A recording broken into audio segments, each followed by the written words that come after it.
This is the Bahamas Tonight, the Northern Edition. Good evening, all. I'm Shashina Roll. As always, it is so great to have you with us. Topping news in just a matter of hours, Bahamians will head to the polls to vote in the much talked about gender equality referendum. The hotly debated issue has been contentious at times. Tonight, Cleopatra Murphy gives us an overview of the bills on tomorrow's ballot and the arguments that have been advanced for and against changes to the Constitution. Thousands of Bahamians are expected to head to the polls as they move to vote yes or no to proposed changes to the Constitution. The public will decide on 4 bills. Bill 1 would allow a married Bahamian woman to pass citizenship on to her child born outside of the Bahamas to a foreign husband. Bill 2 would allow a Bahamian woman married to a foreign man the right to secure the same access to citizenship for her husband that a foreign woman married to a Bahamian man currently has. Bill 3 would allow an unmarried Bahamian man the right to pass on citizenship to his child with proof of paternity or DNA testing. Bill 4 would make it unconstitutional to discriminate on the basis of being male or female by inserting sex defined as male or female into the Constitution. It has by far been the most controversial, with some Bahamians, among them some religious leaders and legal professionals, suggesting it would open the door to same-sex marriage. Those promoting the no vote have also suggested that government is bowing to external pressures in its move to change the Constitution, the supreme law of the land. Government, the Constitutional Commission, and others supporting the yes vote have said by voting yes to the 4 amendments, the country will right wrongs for many Bahamians presently disenfranchised. Officials, including Prime Minister the Right Honorable Perry Christie, have denied the bills are an attempt to promote a gay agenda, but say the 4 bills would ensure that Bahamian men and women and future generations would have the same rights under Bahamian law. They also say that with regards to Bill 4, that by defining sex as male or female, which is not currently defined in the Constitution, it would further protect the institution of marriage and prevent courts from making their own definition. The Prime Minister says Bill 4 has the support of nearly 80% of the religious community. Polls across the island open Tuesday at 8 a.m. and close at 6 p.m. Cleopatra Murphy, ZNS Network News. Thanks, Cleo. Well, there are some 28,718 registered voters on Grand Bahama, and voters will cast ballots in 5 constituencies. Italia Hall gives us the list of voting stations in your area. Here is a list of voting centers in your area. In the Central Grand Bahama constituency, polling divisions number 1, 11, and 13 at the Lewis Yard Primary School new campus, polling divisions 2 at the Walter Parker Primary School, polling divisions 3, 4, 5, 6, and 7 at the Sister Mary Patricia Junior High, polling divisions 8, 9, 12, and 14 at the St. George's High School. Polling Division 10 is at the Bartlett Hill Primary School. In East Grand Bahama, Polling Division 1 is at the Sweetens Key Primary School. Polling Division 2 at the East End Primary School. Polling Divisions 3, 4, 8, 13, and 14 at the Maurice Moore Primary School.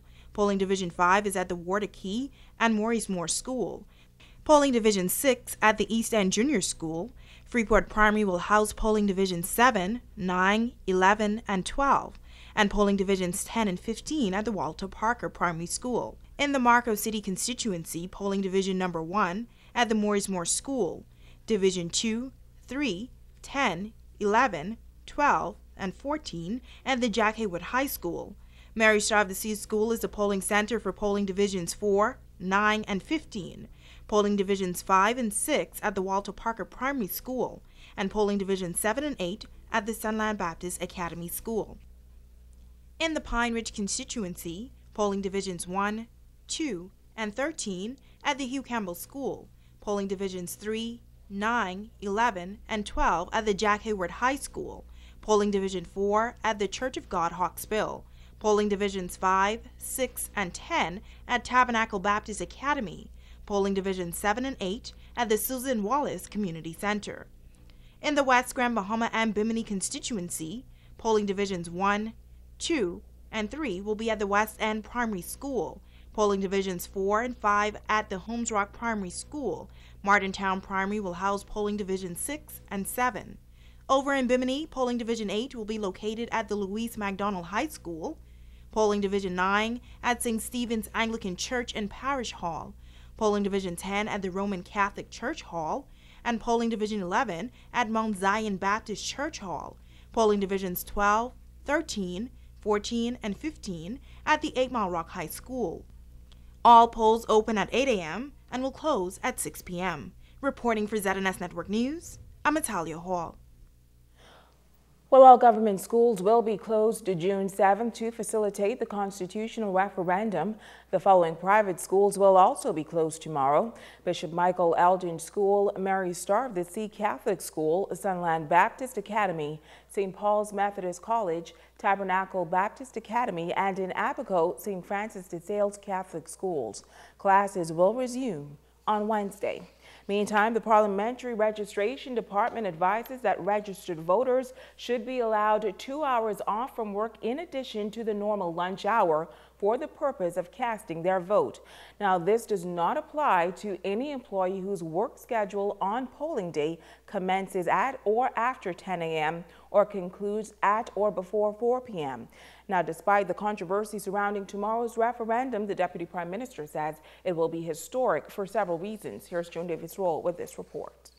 I'm voting yes for all four because I feel that that is the right thing to do. It is no secret how the Deputy Prime Minister, the Honorable Philip Brave Davis, will be voting in what is being termed one of the most controversial democratic process to be held in this country. The Deputy Prime Minister, speaking with ZNS News recently, shared his views on the June 7th gender equality referendum. The event on June 7th is a historic event, and it ought to be part of our history going forward. We had independence in 1973, and in that constitution, there are certain things that just the founding fathers did not address. And the time has come, and our society has evolved. We need to recognize that as a nation that's bound by Christian values, I only invite us as Christian values to remember that under the sight of God, we are all considered equal. And all we are attempting to do with these bills are to ensure that under the sight of the law, we are all equal. The DPM moving further to dispel rumors and mounting criticism from groups coming out against one or more of the gender equality bills. It has nothing to do with the red herrings and the misinformation about what could happen. I think we need to enshrine it in our Constitution so that for future generation going forward, that in the event they wish to change, the people will have to do that. Joan Davis-Roll, ZNS Network News. Switching gears now, Bimini continues to grow economically, but some have their fair share of concern as it relates to environmental safety and standards. Tonight, the nation's leader is weighing in on this issue and the way forward for that northern island. World Bahamas Limited, in conjunction with its partner, The nation's leader during the opening of the multi-million-dollar Hilton Hotel at Resorts World, assuring Biminites that the government is environmentally sensitive. He says 100 years from now, future generations of Biminites should be able to enjoy the same environmental, eco-sensitive quest that is alive today. whether it's in fishing, in crabbing, there will be no impediment and no interference put in the way of Biminites from those traditional quests. None. So let it be known today that if you have a path that you used to use to go crabbing, there is no impediment that will be in the way. In fact, there will be a facility. We will facilitate the way you get there. Bimini is now the second fastest growing island in the Bahamas, and the nation's leader says plans are in place to ensure this island's success. The government worked with the developers and the firm that was employed over a long period of time to determine where people are buried, where people play sports, where solid waste disposal sites will be, where new housing could be for local Biminites, and how South Bimini should be integrated into this with a new runway, a lengthened runway, and further developments in South Bimini. And where the young people who are the future of Bimini, could have stronger educational facilities, and the people of Bimini, all of them, stronger health facilities. The Prime Minister says all of this represents the first major plan for an entire island grouping in the Bahamas. Stay with us. The Bahamas Tonight, the Northern Edition, continues right after this.